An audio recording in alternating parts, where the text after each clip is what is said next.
Bom, vamos mergulhar direto nisso. Esta é uma análise clínica detalhada sobre uma das emergências absolutas da neurologia, a hemodinâmica de vida ou morte em um AVC hemorrágico.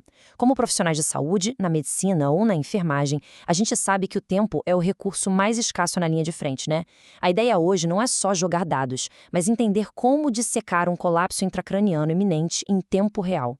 Vamos encarar isso como uma daquelas aulas práticas urgentes, para treinar nosso olhar clínico e antecipar a catástrofe bem antes do monitor começar a apitar.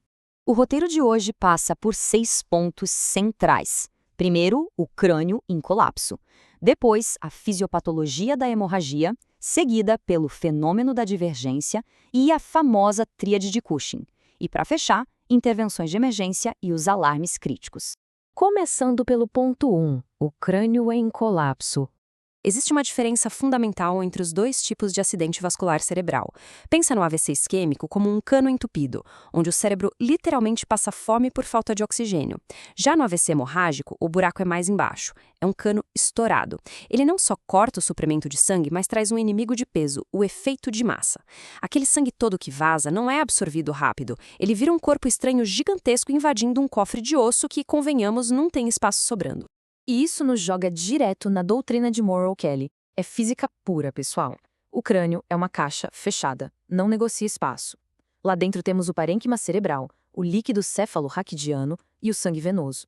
Quando o hematoma começa a crescer, os fluidos que têm para onde ir, o líquor e o sangue venoso, são expulsos desesperadamente do crânio para tentar compensar o espaço extra. A matemática é simples e bem cruel. Assim que essas reservas acabam, o espaço zera e a pressão intracraniana, a nossa conhecida PIC, explode de forma exponencial. Passando para a seção 2, fisiopatologia da hemorragia. O dano no tecido acontece em duas fases bem marcadas. Nos primeiros minutos após o sangramento, temos o dano primário. É a força bruta do sangue literalmente rasgando as delicadas fibras nervosas. Mas olha só, a ameaça invisível mesmo chega horas ou dias depois. Quando a hemoglobina começa a se degradar, ela libera ferro livre e uma cascata de radicais livres altamente tóxicos. O que acontece? Um edema citotóxico brutal que atinge o pico lá pelo 3º ou 5º dia. É exatamente por isso que um paciente que parecia super bem estabilizado no plantão pode sofrer um rebaixamento de consciência letal do nada. Então a pergunta de $1 milhão é: como a gente corta o combustível desse incêndio logo de cara? A regra de ouro no AVC hemorrágico tem que ser agressiva. O alvo absoluto é cravar a pressão arterial sistólica em 140 milímetros de mercúrio. No isquêmico, até deixamos a pressão subir para salvar a área de penumbra. Mas aqui não. No hemorrágico, a hipertensão precoce é fatal, porque ela empurra mais sangue para dentro do cérebro e faz o hematoma inchar ainda mais. Só que, na ânsia de intervir e baixar essa pressão, tem um risco enorme do outro lado. A gente nunca jamais pode deixar a pressão sistólica cair abaixo de 110. E o motivo tem nome: pressão de perfusão cerebral, a famosa PPC. É a força necessária para o sangue conseguir vencer a resistência lá dentro do crânio e nutrir os neurônios. Se a pressão do corpo cai demais, a PPC despenca junto e nós causamos uma isquemia secundária letal. É uma linha de equilíbrio muito, muito fina. O que nos leva à seção 3, o fenômeno da divergência. Para entender o desespero do nosso organismo, vamos olhar para a matemática da pressão de pulso, que é simplesmente a diferença entre a sístole e a diástole. No cenário normal, 120/80 resulta numa pressão de pulso de 40. Perfeito. Mas quando a resistência lá dentro da cabeça fica absurda, o ventrículo esquerdo precisa fazer uma força hercúlea para bombear o sangue. A sistólica dispara para 200, enquanto a diastólica sobe bem pouquinho, porque ela é freada pela complacência arterial dos vasos periféricos. O resultado? Uma pressão divergente, super alargada, batendo lá nos 110 de diferença. Na prática, olhando para o monitor multiparamétrico, a curva da linha arterial vai mostrar picos sistólicos altíssimos e vales diastólicos bem fundos. E atenção a um cuidado de enfermagem vital aqui. O transdutor de pressão tem que estar perfeitamente nivelado com o eixo flebostático do paciente.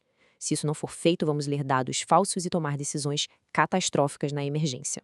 Agora a seção 4, a tríade de Cushing, a emergência final.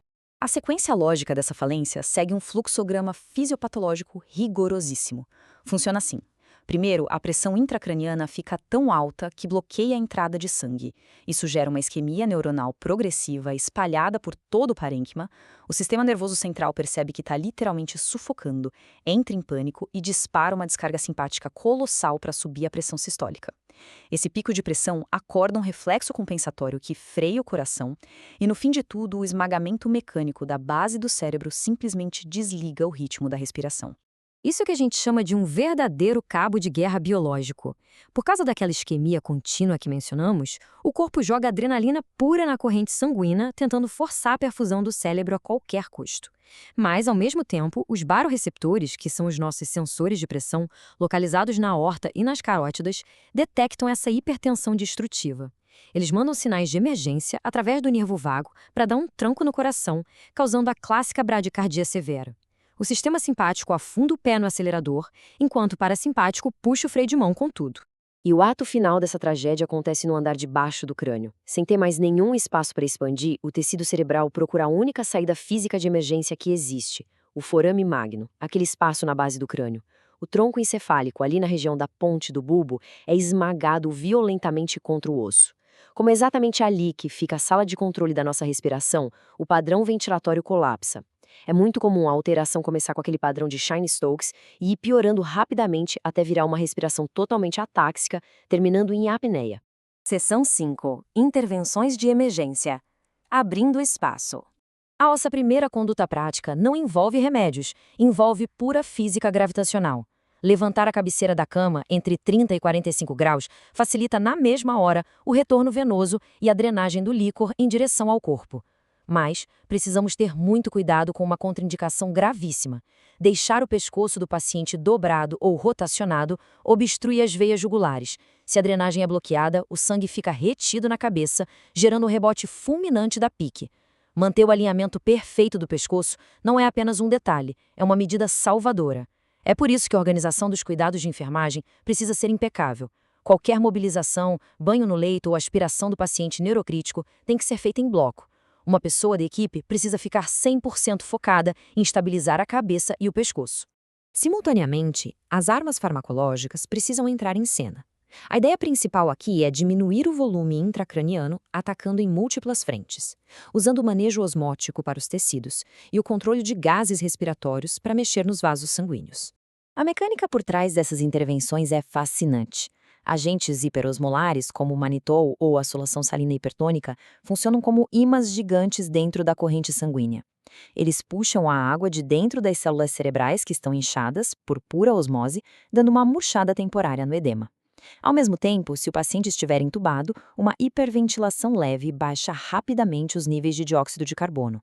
Menos CO2 faz com que os vasos sanguíneos cerebrais sofram uma vasoconstrição imediata, tirando o excesso de sangue de dentro do compartimento craniano. Seção 6. Alarmes críticos. A vigilância neurológica constante. Aqui entra o nosso checklist rápido, o verdadeiro termômetro para evitar a catástrofe neurológica. Vamos analisar um cenário clínico para fixar isso bem. Entra um paciente na emergência, estável, de olho aberto espontaneamente e falando palavras desconexas. Glasgow 13. 2 horas depois, durante uma reavaliação, nota-se que ele só abre os olhos se sentir dor e emite sons incompreensíveis. Caiu para um Glasgow 10. Pessoal, uma queda repentina de 2 ou mais pontos na escala de coma não é só uma flutuação do plantão. É o cérebro avisando aos gritos que a pressão estourou a capacidade de compensação. O mesmo vale para as pupilas. Uma assimetria, a famosa anisocoria, mostra que os nervos cranianos já estão sendo esmagados. Essa é a essência da identificação clínica precoce.